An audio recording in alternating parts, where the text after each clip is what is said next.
Okay, sekarang saya akan menerangkan mengenai soalan nombor 8A2. Okey. Soalan ni ialah terangkan mengapa aiskrim, mentega dan biskut serta gula-gula ditempatkan pada aras 4 dalam piramid makanan. Okey. Jawapan dia adalah aiskrim, mentega, biskut dan gula-gula ditempatkan di aras 4 kerana ia merupakan makanan yang tinggi dengan gula dan lipid. Kuantiti yang perlu diambil adalah dalam kuantiti yang kecil. Gula dan aiskrim mengandungi kandungan gula yang tinggi. Kandungan gula yang tinggi dalam badan mampu menyebabkan kegemukan dan diabetes. Selain itu, aiskrim, mentega dan biskut tinggi dengan lipid. Kandungan lipid yang tinggi mampu menyebabkan obesiti. Selain itu, ia mampu meningkatkan masalah kolesterol yang memberi kesan kepada masalah jantung dan kardiovaskular. Sekian, terima kasih. Assalamualaikum warahmatullahi wabarakatuh. Saya Jalmi Suhal dan Ahmad Arif akan membentangkan jawapan bagi soalan 8B Chapter 6 Nutrition. Baiklah, soalannya, berdasarkan Rajah 81, terangkan bagaimana seorang remaja harus merancang gizi hariannya untuk mengekalkan proses pertumbuhan yang normal dan kesihatan yang baik. Baiklah, markah bagi soalan ni adalah sebanyak 10 markah. Jadi saya akan membentangkan 3 isi 3 uraian, manakala Ahmad Arif akan membentangkan selebihnya.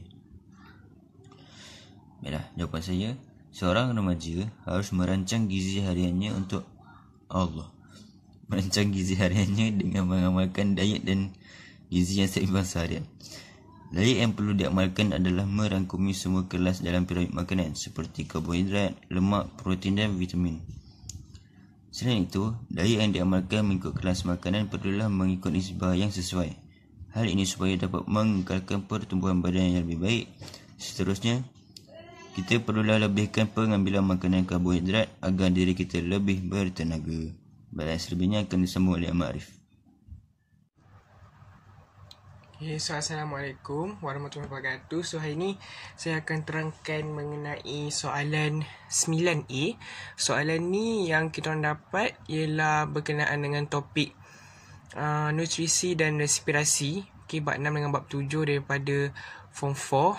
So, soalan 9A ni dia berkenaan tajuk bab 6 dalam Form 4 iaitu nutrisi. So, soalan ni Rajah menunjukkan sejenis makanan. So, dalam soalan tu yang dari kopi tu dia ada gambar roti lah. So, yang ni sebenarnya nak menunjukkan ni roti. So, soalan dia ni terangkan proses-proses yang berlaku kepada makanan yang ditunjukkan dalam rajah dalam salur pencernaan sehingga ia diserap ke dalam darah. So sebenarnya soalan ni dia minta yang ini. Proses-proses ni yang berlaku ke makanan yang ditunjukkan. Maksudnya jangan kita seleweng lah. Jangan kita cakap makanan lain pula. Roti dan rajah dalam salur pencernaan. Daripada salur pencernaan sampailah dah diserap ke dalam darah, dalam kapilari darah lah kan. So soalan ni soalan esei. Dan dia ialah 10 markah. So kita tengok contoh jawapan dia. So contoh jawapan dia. Makanan yang ditunjukkan ialah roti yang merupakan karbohidrat. Itu kita cakap kita dapat 1 markah. Dapat 1 markah kerana kita menyatakan makanan yang ditunjukkan tu kita dah tahu dah roti. Lepas tu kita bagi tahu makanan tu ialah karbohidrat. So soalan seterusnya, roti akan membekalkan tenaga. Kita dapat markah kedua. Roti akan bekalkan tenaga. Sebab kita tahu karbohidrat akan membekalkan tenaga kepada kita untuk keperluan seharian. Lepas tu dalam mulut, roti dikunyah menjadi kecil. Roti dikunyah menjadi kecil sebab kita ada gigi kan. Gigi kita yang macam mengisar lah ibaratnya. Roti kita punya gigi ni macam pengisar. So dalam mulut, roti akan dikunyah menjadi kecil. Enzim amylase liu dirembeskan oleh kelenjar liu untuk menghabisi kanji kepada matosa. Sebenarnya kita cakap enzim amylase liu sampai ke kelenjar liu ni dah dapat 1 markah. Dan katakan fungsi dia dapat 1 lagi markah.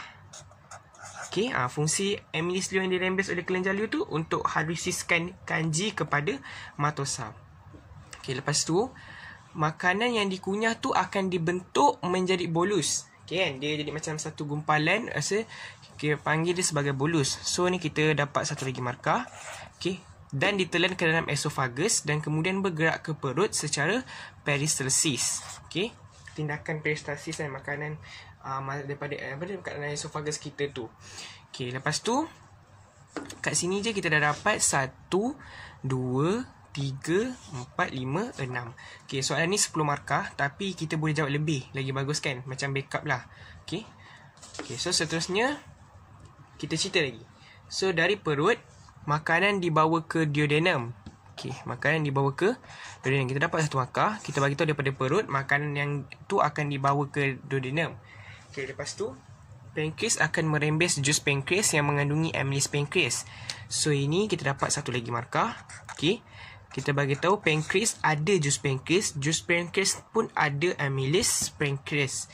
Okey, dan ingat kena cakap amylis pankreas. Jangan cakap amylis je sebab enzim amylis ada 2. Amylis leo, di mana amylis leo tu kat dalam ileo, kelenjar leo. Amylis pankreas satu lagi dirembeskan oleh jus pankreas. Okey, so kanji dihidroliziskan menjadi maltosa oleh amylis pankreas. So kita dapat 1 markah. Okey, di mana kita cakap tadi, kan kita tahu kanji ni tak dihidrolisis lengkap dekat dalam mulut oleh amylis leo kan. Sebab kita tahu roti tu kan ada kanji. Roti kan karbohidrat. Okey, so kanji yang selebihnya tu akan dihidrolisis lengkapkan lagi kat dalam duodenum kita. Okey, dan dia akan dihidrolisiskan menjadi maltosa oleh amylis pankreas tadi. So kat dalam usus kecil, maltase, okey, maltase dalam jus usus ada maltase, ada semua tu. So maltase akan hidrosiskan maltosa yang tadi tu kepada glukos pula. Okey, so kita dapat 1 markah. Okey, dia akan hidrosiskan kepada glukos pula.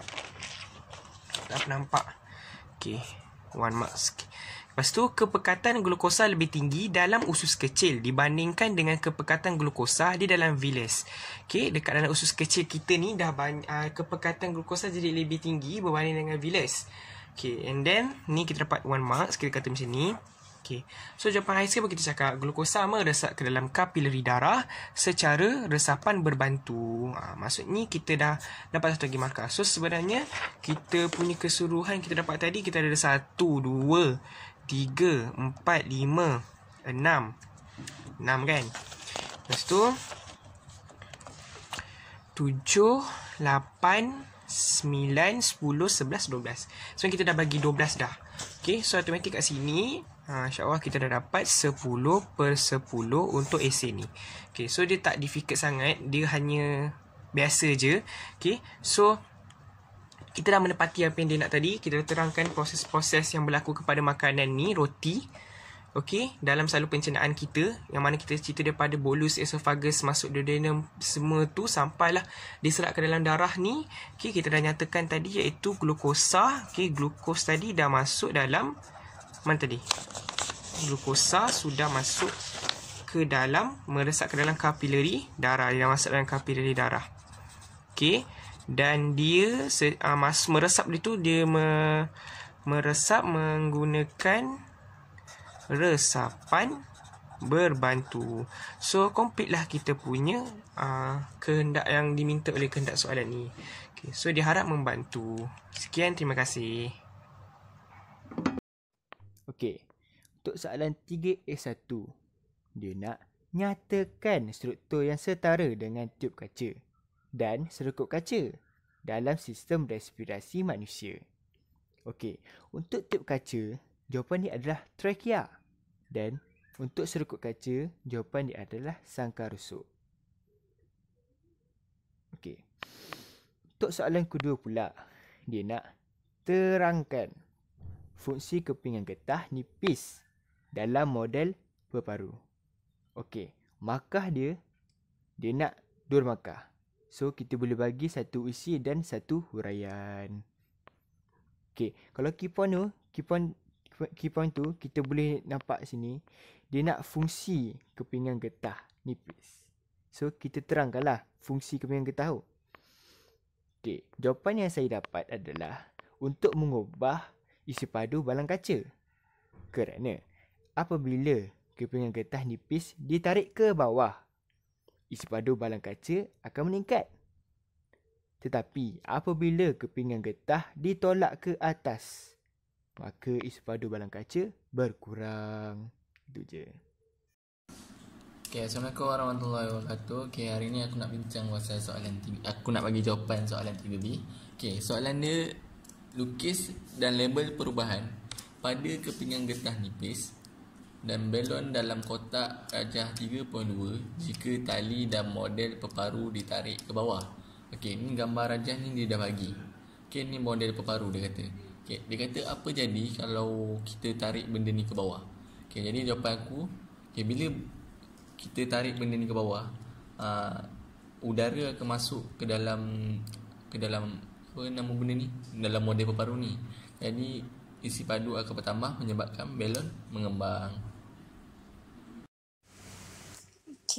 Untuk soalan 3C1, soalan dia, banyak kilang terletak berdekatan sungai. Kilang-kilang itu membebaskan banyak gas-gas yang berbahaya. Terangkan kesan banyak gas berbahaya ini terhadap organisma akuatik. Soalan ni dia ialah 3 markah. So keyword untuk soalan ni ialah banyak kilang terletak berdekatan sungai membebaskan banyak gas-gas yang berbahaya. Dan paling penting sekali, keyword yang paling penting ialah kesan terhadap organisma akuatik. So dia nak kesan. So jawapan dia ialah gas berbahaya yang dibebaskan oleh kilang-kilang melarut dalam air hujan menyebabkan hujan asid. Antara gas berbahaya yang dibebaskan ialah sulfur dioksida, nitrogen oksida dan sebagainya. Hujan asid mengalir ke dalam sungai dan merendahkan nilai pH air sungai, maka air sungai menjadi berasid. Ini menyebabkan kematian organisma akuatik seperti ikan dan tumbuhan akuatik. Kesannya, populasi organisma akuatik menghadapi kepupusan. Dekat sini, dia nak 3 markah je. So, markah pertama kita boleh dapat dekat ayat ni, gas berbahaya yang dibebaskan oleh kilang-kilang melarut dalam air hujan.